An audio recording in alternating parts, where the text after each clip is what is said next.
Dans la vidéo précédente, nous avons vu la virtualisation en présentant ses différents types, ses avantages ainsi que quelques risques. Aujourd'hui, nous allons prendre un cas pratique avec VirtualBox et voir ensemble comment faire fonctionner deux systèmes d'exploitation différents sur un même ordinateur et les utiliser au même moment. La vidéo sera donc divisée en deux grandes parties. La première sera une présentation assez rapide et brève de VirtualBox et la deuxième, la plus importante, sera un cas pratique avec Windows comme système hôte et Ubuntu comme système invité. Alors, abonnez-vous, likez la vidéo et c'est parti. VirtualBox est un hyperviseur de type 2, c'est-à-dire un logiciel qui, installé sur un système d'exploitation, système hôte, va nous permettre de créer des machines virtuelles. Et à l'intérieur de ces machines virtuelles-là, nous allons installer et faire fonctionner un système d'exploitation similaire ou différent. VirtualBox est généralement utilisé par des développeurs et des étudiants pour tester des applications et des systèmes d'exploitation sans risque d'affecter le fonctionnement de leur système hôte. Donc c'est ça le principal avantage de VirtualBox. Comme autre avantage, nous avons le fait qu'il soit gratuit, open source et simple d'utilisation. Nous avons sa compatibilité avec les systèmes Windows, Linux et macOS. Comme risque ou limitation, nous avons le fait qu'il consomme assez de ressources, c'est-à-dire le RAM et le CPU, ce qui peut souvent entraîner le ralentissement de votre ordinateur. Mais si votre ordinateur est assez puissant, vous ne verrez presque pas l'impact de VirtualBox sur la vitesse de votre ordinateur. Maintenant, nous passons à la pratique. D'abord, les prérequis. Avant de commencer, il vous faudrait au préalable 4 Go minimum de RAM, un processeur 64 bits avec la virtualisation activée. Si vous n'avez pas encore fait, vous pouvez le faire dans le BIOS.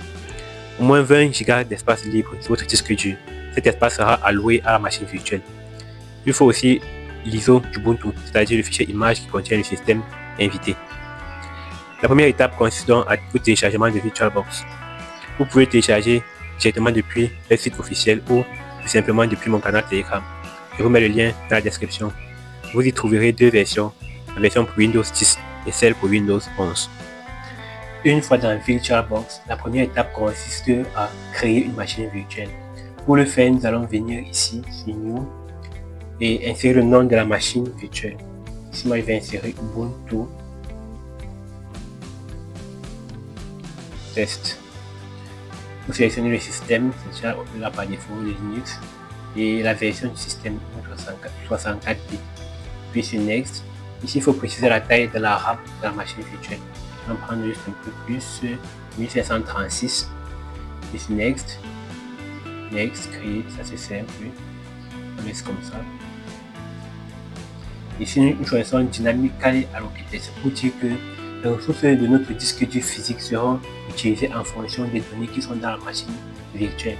Si la taille des données qui est dans la machine virtuelle augmente, la taille, l'espace occupé par cette machine virtuelle dans le disque dur va aussi augmenter. Et ici, c'est pour donner un espace fixe, la taille de notre machine virtuelle dans le disque dur. Donc, on laisse comme ça. Ici, il faut préciser la taille virtuelle de la machine virtuelle. Donc, ce n'est plus la taille du disque dur physique, mais la taille du disque dur virtuel. On peut mettre 20 gigabits. On clique sur Create. Vous voyez ici, la machine virtuelle est déjà créée, mais on ne peut pas l'utiliser parce qu'il n'y a rien à l'intérieur. C'est pour une machine vide, il n'y a pas de système. Pour ajouter un système, on fait un clic droit, on va sur Settings, Storage, et ici, on va ajouter le système Ubuntu. Ici, je vais choisir la version 20. Ajouter. On clique sur non. On peut aussi connecter notre machine virtuelle à Internet. Pour cela, nous allons venir ici et choisir l'adaptateur Bridge Adapter. C'est adaptateur par pont.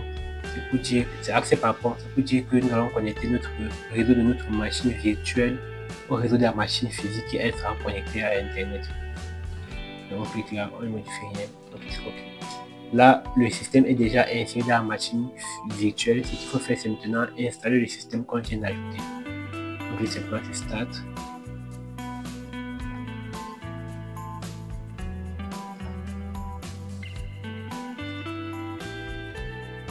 Et agrandir pour qu'on puisse bien voir.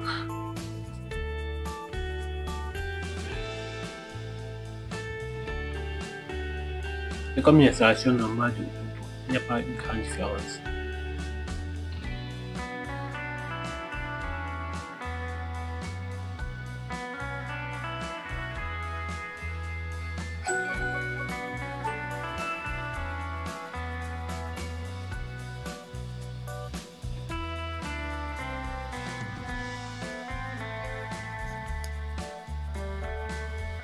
Je vais choisir la version française et installer Ubuntu. Disposition du clavier. Chacun connaît son clavier. Moi, c'est un clavier italien. Ça ressemble un peu au clavier anglais. Bon. Je continue.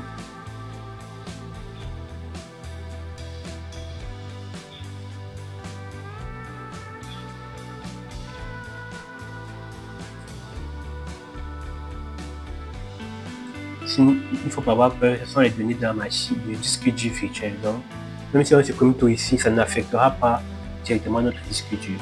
C'est pour ça qu'on utilise les machines virtuelles pour faire certains tests. Je vais choisir.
L'installation est terminée. Oui, ça s'est bien passé. Vous pouvez manipuler Ubuntu.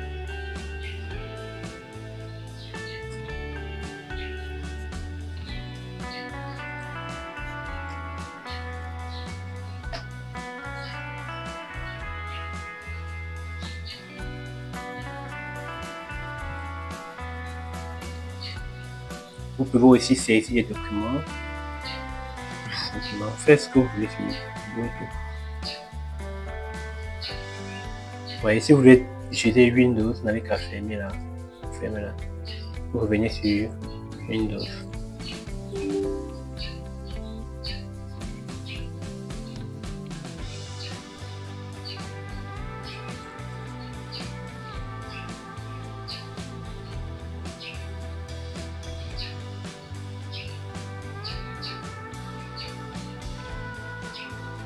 Vous voyez, Windows fonctionne et Ubuntu se trouve dans la machine virtuelle et ça fonctionne aussi.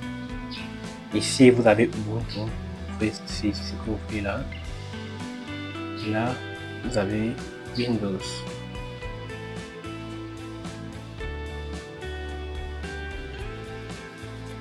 Nous sommes arrivés à la fin de cette vidéo. Merci d'avoir suivi. N'hésitez pas à poser vos questions en commentaire et on se retrouve à très bientôt.